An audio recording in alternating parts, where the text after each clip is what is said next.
নমস্কাৰ বনশ্ৰী ব্লগ চেনেলটোলৈ আপোনালোকক পুনৰবাৰ স্বাগতম জনাইছোঁ। আশা কৰোঁ আপোনালোক ভালে আছে। আজি মই এটা নতুন ৰেচিপি লৈ আহিছোঁ আপোনালোকৰ মাজলৈ। আশা কৰোঁ আপোনালোকে ৰেচিপিটো শেষলৈকে চাব। আজি মই ব্ৰইলাৰ মাংসৰ ৰেচিপি এটা বনাবলৈ লৈছোঁ। মাংসখিনি বনাবৰ কাৰণে মই প্ৰয়োজনীয় বস্তুখিনি লৈ লৈছোঁ। সৰুকৈ কাটি লোৱা পিঁয়াজ, আলু, বিলাহী, আদা নহৰু পেষ্ট আৰু কেঁচা জলকীয়া।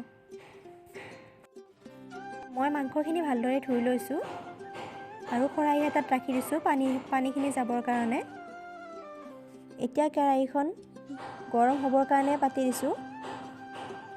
তেল গৰম হৈছে। এতিয়া আমি মাংসখিনি দিম আৰু 10 মিনিটমানৰ কাৰণে মাংসখিনি ভালদৰে ভাজি ল'ম।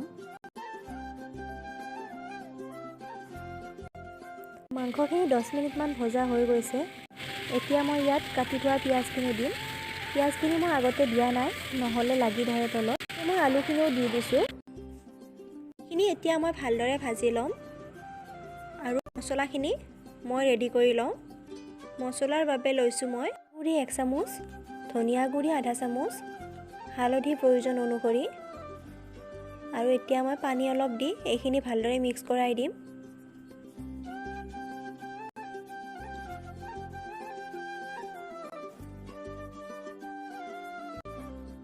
কেঁচা জলকীয়াখিনি দি দিছোঁ আৰু ৰেডি হোৱা মছলাখিনি দি দিছোঁ। এতিয়া এইখিনি ভালদৰে মিক্স কৰাই দিম।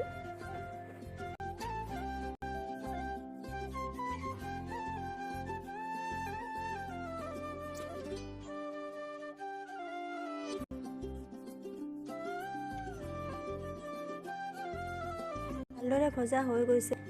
এতিয়া কাটি ৰখা বিলাহীখিনি দি দিম আৰু ভালকৈ বিলাহীখিনি সিজি উঠিব দিম। বিলাহীখিনি দিয়াৰ পিছত মাংসখিনি কালাৰে বেলেগ হৈ গৈছে চাবচোন। এতিয়া মই ইয়াত অলপমান পানী দি দিছোঁ।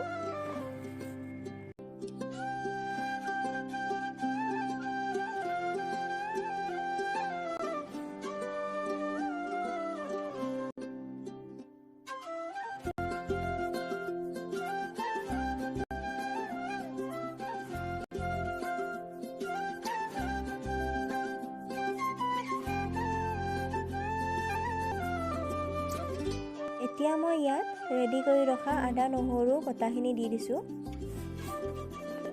আৰু নিমখ জোখমতে দি দিছোঁ। এতিয়া মই অলপ পানী দিম, এইখিনি ভালদৰে ভাজি ল'ম।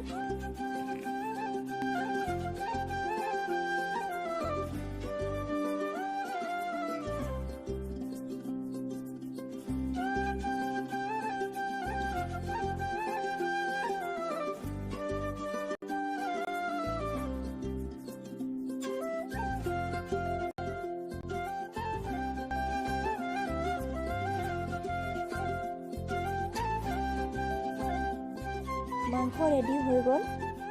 এতিয়া গেছটো বন্ধ কৰি দিছোঁ।